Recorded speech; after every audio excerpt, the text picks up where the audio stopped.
All right, let's get right into it. Today, we're going to crack a GCSE maths question, but not just by finding the answer. Nope, we're going to use the official mark scheme as our roadmap to see exactly how you get every single point. I mean, think about it. What if you had the examiner's secret blueprint? Well, that's pretty much what we're going to unpack today. We're looking at how you can guarantee the full 4 marks on a classic probability and ratio problem. So here it is. This is our challenge. A 4-mark question from a higher tier paper about some red, blue, and yellow discs in a bag.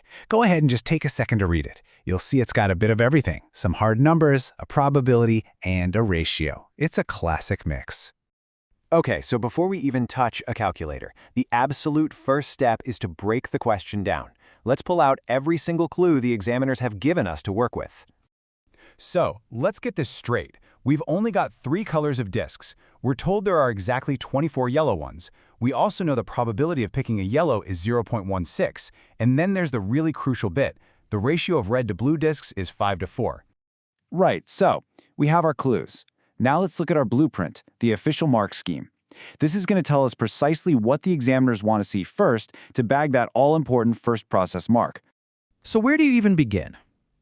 Well, think about it. We have a solid number, 24 yellow discs, and we know its probability, 0.16. What's the one thing you can figure out from those 2 bits of info? And boom, here's the answer, straight from the horse's mouth. The mark scheme is looking for a process to find the number of discs in the bag. The logic is simple, right? If those 24 discs represent just 0.16 of the total, we can find out what the full 100% is by dividing 24 by 0.16. You punch that into your calculator, and what do you get? 150. That's the total number of discs in the entire bag. And just like that, you've got your first mark in the bag. Easy. You know what's really interesting is that the mark scheme often gives you more than one way to get a mark. So instead of finding the total number of discs, you could have started by finding the probability of not picking a yellow. Since all probabilities have to add up to 1, you just do 1 minus 0.16, which is 0.84. That move also gets you the first mark. Pretty cool, huh?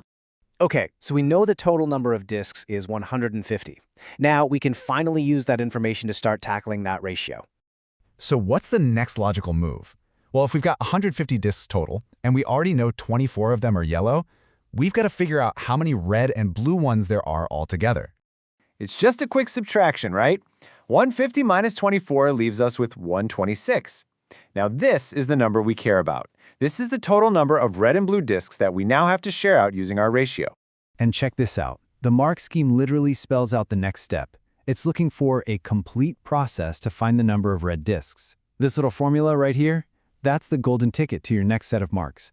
It shows you taking that 126, dividing it by the sum of the ratio, and then multiplying it by the red part. Let's just unpack that. Step 1, you add the parts of the ratio together. So 5 plus 4 is 9. That means there are 9 parts in total. Step 2, you divide the number of discs, 126, by those 9 parts.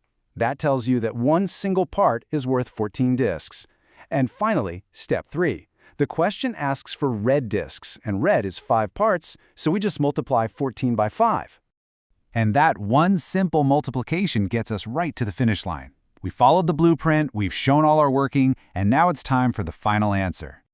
And there it is. The answer is 70. There are 70 red discs in that bag. And that, right there, is how you get your final mark. The mark scheme awards what's called an A1 mark. That A stands for accuracy, for the correct answer of 70. That's it. All 4 marks locked in. So yeah, we solved the problem. But the real win here is seeing the pattern, right?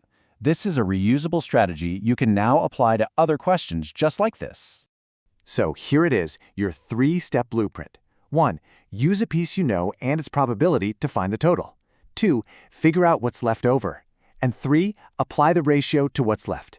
It's a logical flow that just works, time and time again. So look, the big takeaway here is this was never really about colored discs in a bag. It was about a problem-solving structure. And the real question I want to leave you with is this. Now that you can see this blueprint, how many other exam questions, the ones that look totally different on the surface, can you now crack using this exact same logic?